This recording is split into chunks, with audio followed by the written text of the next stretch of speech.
Hi, I'm John. And I'm Julie. We're the hosts of the Hartford Fund's Human Centric Investing Podcast. Every other week, we're talking with inspiring thought leaders to hear their best ideas for how you can transform your relationships with your clients. Let's go. Jennifer, welcome to the Human Centric Investing Podcast. We're so excited to be here with you today. It's great to be here. Thank you. Jennifer, when you and I had spoken previously, I asked you what a cognitive behavioral therapist does. And I loved your explanation. You talked about thoughts and emotions and behaviors. And what a great topic, because that's what we'd like to discuss on today's podcast. It's really about when we ourselves as financial professionals are feeling stress or anxiety, or we are dealing with a client who's experienced a period of really excessive worry or stress. What are some things that we might observe in our behavior or their behavior? And then we'll kind of wrap up the podcast today with talking about some of the things we can do to maybe push back on that a little bit. But can you lead us off by talking about sharing with our listeners a little bit about what cognitive behavioral therapy is and what you tell people when they ask you, so Jennifer, what do you do? Right. Yeah. So cognitive behavioral therapy, I think of it, if you think of a triangle and you're connecting three dots of a triangle, and those three dots are, one is what we're thinking. So that's the cognitive part. What are we thinking? And then another is, what are we feeling? And then the third one is, what do we do, which is behavior. So we're connecting those dots. So if we give an example, if we take a financial example and there's say market volatility, and the thought is, oh my gosh, I could lose everything. So there's a thought. And then what kind of feeling does a person have if they have that thought? Anxiety.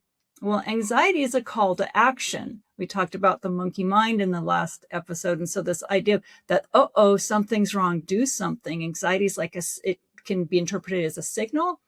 And then we'd want it connects to the behavior, which is what does the person do at that moment? And sometimes when we're in an activated state, we don't make good decisions. So the behavior might be to pull out of the market.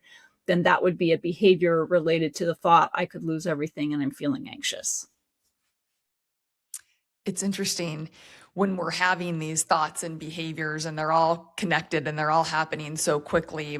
How do we start to train ourselves or educate ourselves on maybe making different decisions? What does that process look like? How have you successfully worked with individuals to ultimately probably break habits?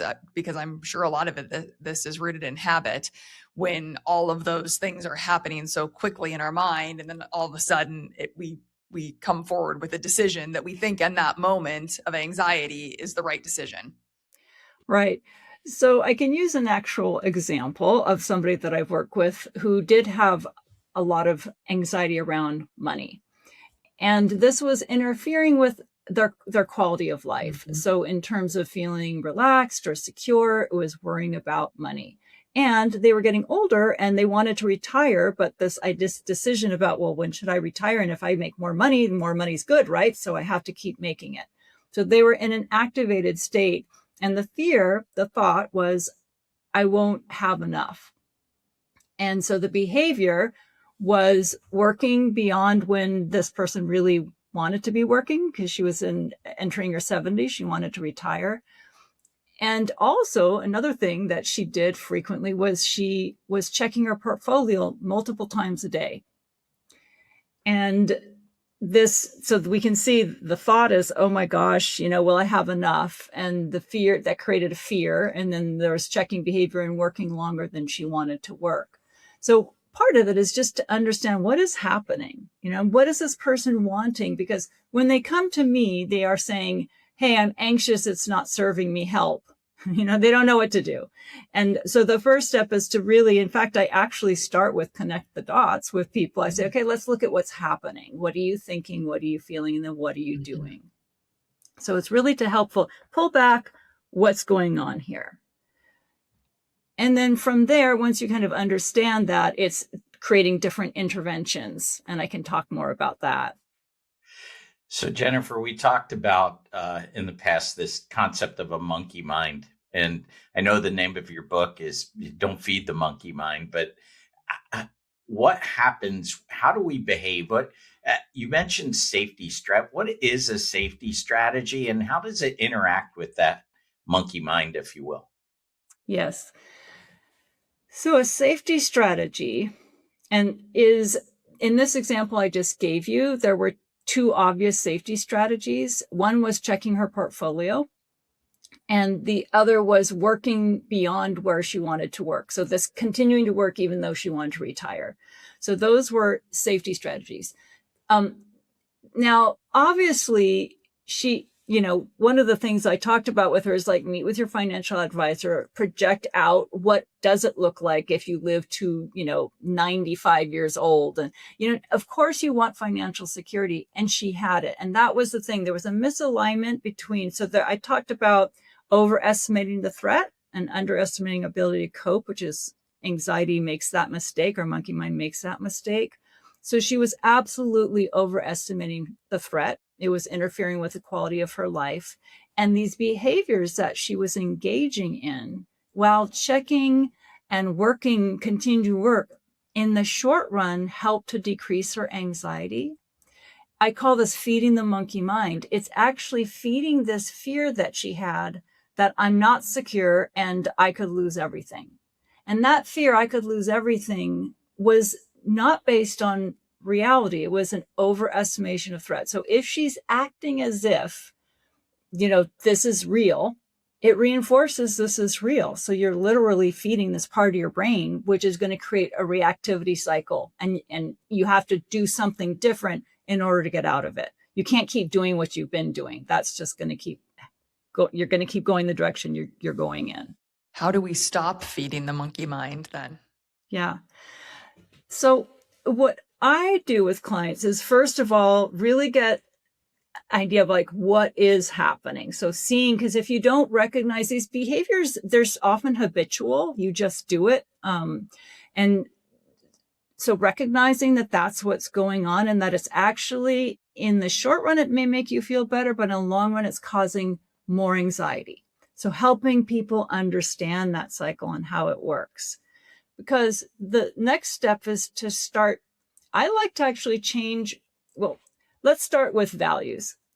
In this case, this client that I'm talking about, she really wasn't in alignment with her values, which was to travel, have adventures, feel more relaxed, and spend time with her husband. These were all things that she really valued and wanted to do. However, her anxiety was getting in the way of that. So I like to use values as a way of helping people recognize that they want to move in a different direction, and that can be motivating. And then the second part is helping them identify, okay, these are your values. Let's look at what your thinking patterns are that are getting in the way, which is I'll lose everything, overestimation of threat. And then what are your safety behaviors? Checking portfolio, working harder. So then saying, okay, then we need to change the way that you're thinking about this and your behavior. So the thinking could be more, I want to live life more fully in the present instead of worrying excessively about the future. That's kind of changing her cognition, her thinking.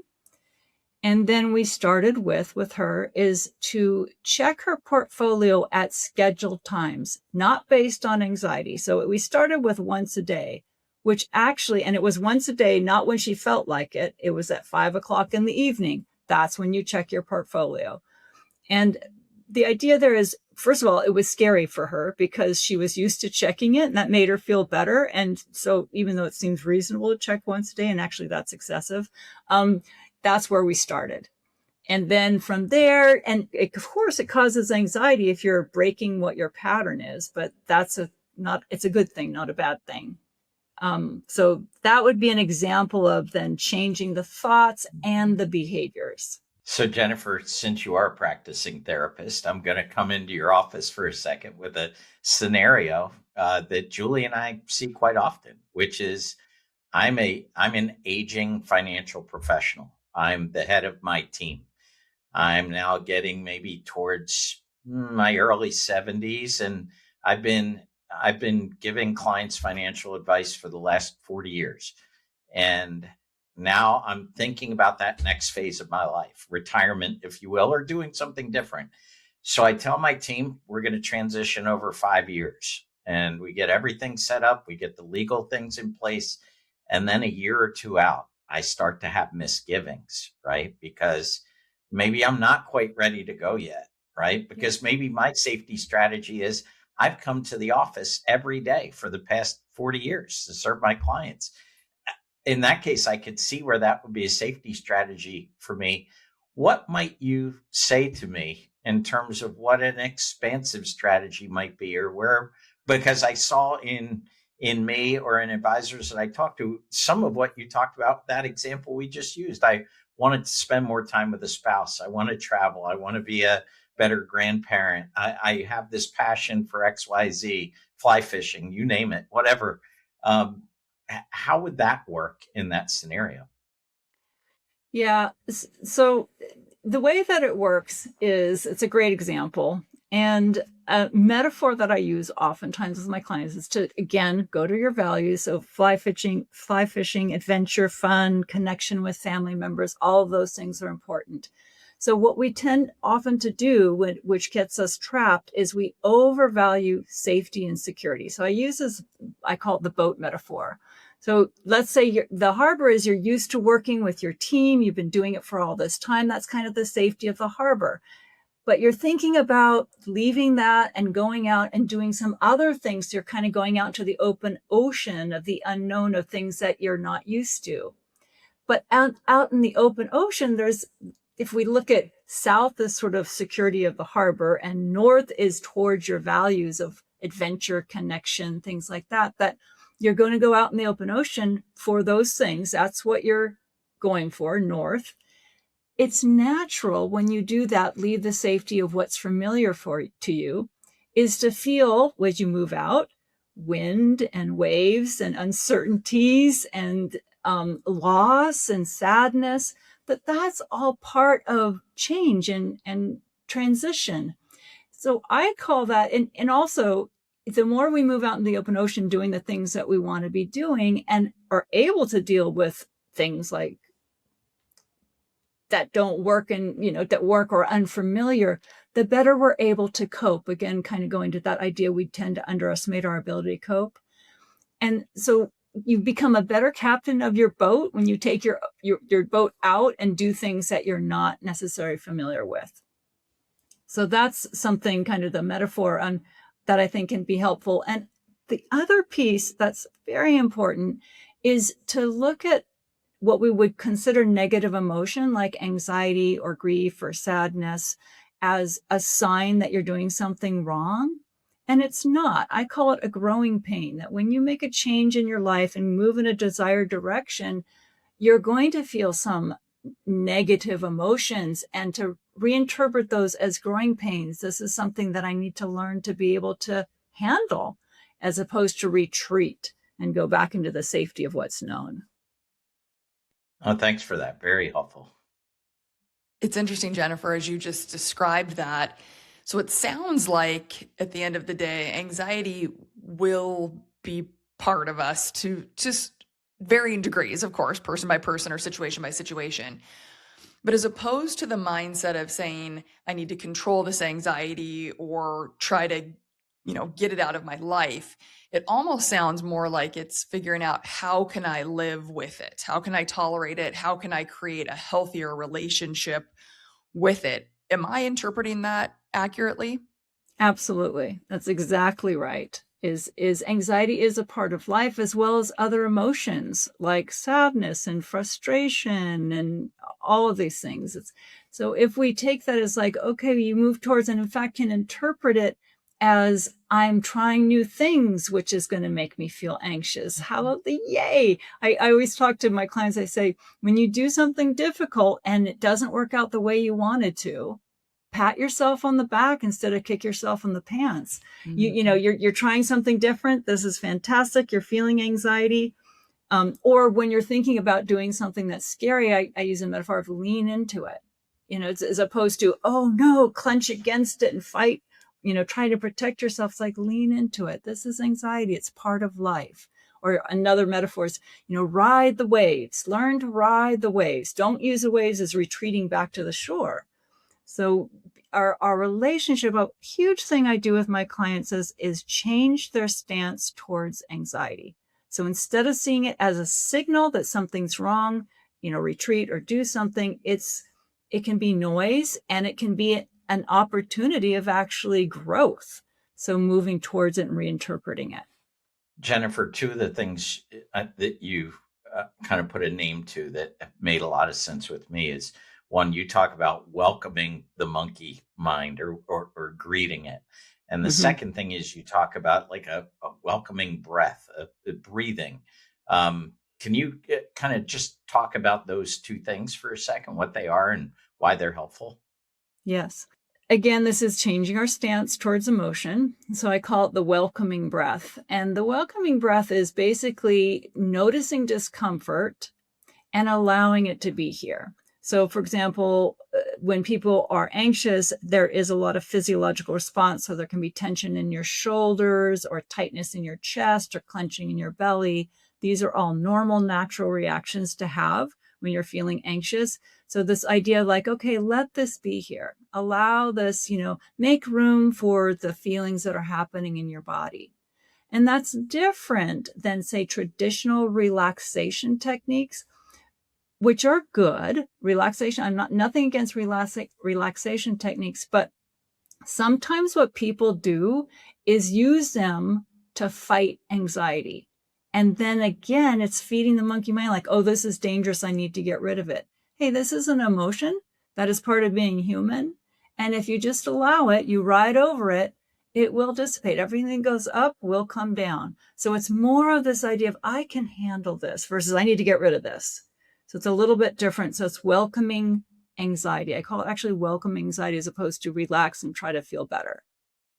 One of the things that I think I've heard you talk about is the scheduling your worrying, or how do we contain it? And I think this is something that I personally am very curious to learn more about, because I feel like that can just weave its way into every situation, right? I don't have my checklist, or what if this isn't good enough, or all of those thoughts that can creep into us. Will you talk to us a little bit about this worry time and this concept, and how maybe for those that tend to find that, sneaks into their thoughts throughout the day, how do you sort of begin to contain that and help yourself focus on other positive activities versus the worrying? Right. I mean, one place worry shows up that's usually never helpful is in the middle of the night. And Yes. then so, 2 a.m. this is not the time to problem solve. So worry time, it goes along with the idea of what we just talked about, the welcoming breath. It's basically saying, okay, I'm going to go ahead and allow myself to worry. I'll just, set the timer for 10 minutes. I can write down my worries. I can think about them. I can try to feel as anxious as possible about them. And there's a sense of like, I'm going to just feel it. I'm going to lean into it. Okay, I'm just going to give myself that time. And if you're worrying in the middle of the night or during the day when it's not useful, say, okay, I can jot that worry down. I will put it in my worry time. So you're saying basically, like we talked about scheduling, checking portfolio. It's like, schedule your worry time instead of letting it disrupt your sleep or your day.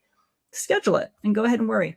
Now, what often happens when we do worry time, it's an exposure-based technique. It's like, okay, go ahead, worry, worry, worry, worry as hard as you can, feel as anxious as possible, that you're again leaning into it. And often after 10 minutes or after 5 minutes or after 3 minutes, people start getting a little bored. It's like, oh gosh, and I have 8 more minutes to go on this one.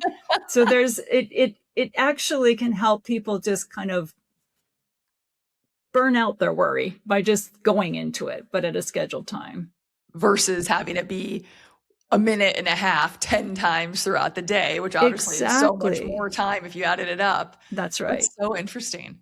Before I let you go today, my last question for you is, look, we're always talking about technology and young people, right? But how much, when you think about your interactions with the people that you help, how much do we have to be mindful about technology's role in causing anxiety, maybe making it worse. Have you seen an impact in your practice over time based on technological advancement? We're on the dawn of the AI era, which is somewhere between the greatest thing in the world and the elimination of mankind. But we've all come through internet cycles, email, text, you name it. And it just seems like the world comes at us so much faster. Are there things that you tell your clients in terms of their relationship with technology? Yeah, I talked about like who's in the driver's seat. We talked about the monkey mind and putting the monkey mind in the driver's seat versus in the back seat. And I feel like technology deserves being in the back seat as opposed to the front seat of our lives. So when I see anxious people, and there's different ways that might be triggering anxiety. So news cycles, for example, on when you have a cell phone or your computer and you're constantly being exposed to news cycles, which are now, 24/7, or there's things when there's something that, you're following a story that actually keeps us in an overly alerted, anxious state. So it's actually speaking directly to when we talked about the monkey mind, which is that primitive instinctual survival, that when we're getting these kind of constant dings about things that are happening in the world, and of course, the things that we're going to get reports on are the scary things, because that's what draws people into news and gets more hits. So to realize, hey, that's probably what's happening. So I often have people take news off their primary, front screen, or take off the notifications so that they're not getting dings. Dings are very agitating. That's an example. And I think social media as well, to put it in its perspective of social media is, people kind of reacting or being, showing things that aren't necessarily real. Also for perfectionism, it looks better than it is. So just kind of putting things in perspective, like this is what's really happening with social media. I don't need to be looking at news cycles. We talked about you can check your portfolio. It's right there on your phone, at any time. So again, putting apps in the back seat so they're not leading they're not the ones that are capturing our mind. We can put controls on it. I think that's such good advice. Also, when you think about all of the constant updates, right, the notifications that are constantly on the screen, it's almost like if you were to turn those off, I think that would probably be helpful as well, because even if you're not going and seeking out the information, it's coming to you. Even if you're just opening your phone to make a phone call, all of the different alerts are right there.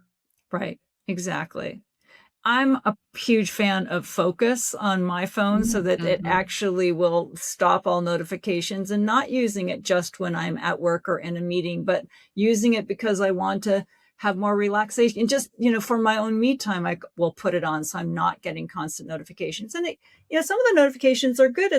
Might be my child calling me, or, my adult child and I want those connections. So I do love technology and all the things it brings. At the same time, we used to go out and we didn't have our phones. And to be able to go out and spend time away from being connected to things and realizing, again, we're safe in this world, even if we don't have our phone. So it helps us learn we can cope. Mm-hmm. Well, Jennifer, if we think about our listeners today, and you could say, if it comes to our behaviors and our anxiety, if you could sum up our episode today in just one thing you would share with our listeners, one key lesson from what we've talked about today that you would like to see them walk away with, what would that be concerning our anxiety and our behavior?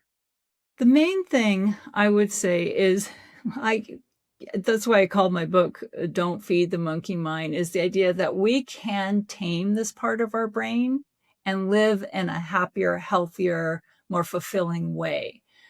And the things there's two things that we do need to change in order to live the way we want to live. And that's how we're thinking.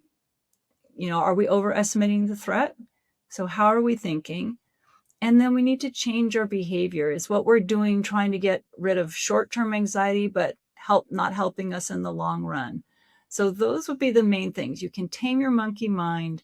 You need to be aware of how you're thinking, change that, and definitely change behaviors. And that's something that's often overlooked when we think about change. We just think, oh, if we have insight, that's enough. No, not enough. Well, speaking of insight, since this is the Human-Centric Investing podcast, we would love to take you next into our lightning round where we learn a little bit more about you, Jennifer, if you're game for it. And hopefully it doesn't feed your monkey mind. Sounds like fun. Okay, perfect. I'm glad this won't cause any anxiety because we've covered that topic enough. What's your go-to karaoke song? Oh my gosh. Maybe I am creating anxiety. Sorry. Well, I'll tell you, just the word karaoke creates anxiety. I hear you. That is something I have actually never done. So Okay. I do not have a go-to song for karaoke. Yeah, I get seriously, my mind went blank on that one. Let's try another one. Okay. All right, let's go with this one. What's your favorite board game or card game to play? Well, I like rummy. I like something, gin rummy. I like something that you don't have to think too hard. Mhm. It's sort of like it's playful, it's fun, you're doing something, and there's still that competitive edge to it. So there's some thought, but not like chess is not my thing. It's a great thing, but it's just too much thinking. I like it where a little lighter on the thought. What's your favorite app on your phone? Oh my gosh. Okay. I do have a favorite app. It's a weather app. And and this is kind of funny story. So I love my weather app. I love to go to the beach, which where I live is about 40 minutes away, but it can be very windy at the beach. And so the weather app can tell you exactly what the wind velocity is going to be. So I'm a planner and I love to plan. However, I one time was going to challenge myself. I said, okay, for the next 48 hours, I'm not going to look at the weather app. I'm just going to go with it. And we were going to go to the beach. And I was like, whatever happens, happens. And it was just a way of like playing with flexibility and resilience and taming that part of my brain. But I love the weather app. Jennifer, on a scale of 1 to 10, how good of a driver are you? I would say I'm 8. Okay. Yeah, I've never been in a car accident, so I guess I'm taking that as information. Wow. I would say I'm a safe driver. I'm very aware and cautious as I drive, but not overly so. So I would give myself an 8. Pretty confident Good. driver. Yeah. Well, for our listeners, if you're interested in learning more about Jennifer's concepts, she goes into much more detail in her book. It's called Don't Feed the Monkey Mind, as she mentioned a few minutes ago. And it's a great resource, an excellent read, and it's available at Amazon. Jennifer, we can't thank you enough for joining us here today to educate us. Thank you again. It's been a real pleasure. Thank you. Thanks for listening to the Hartford Funds Human-Centric Investing Podcast. If you'd like to tune in for more episodes, don't forget to subscribe wherever you get your podcasts. And follow us on LinkedIn, Twitter, or YouTube. And if you'd like to be a guest and share your best ideas for transforming client relationships, email us at guestbooking@hartfordfunds.com. We'd love to hear from you. Talk to you soon. The views and opinions expressed herein are those of the guest, who is not affiliated with Hartford Funds.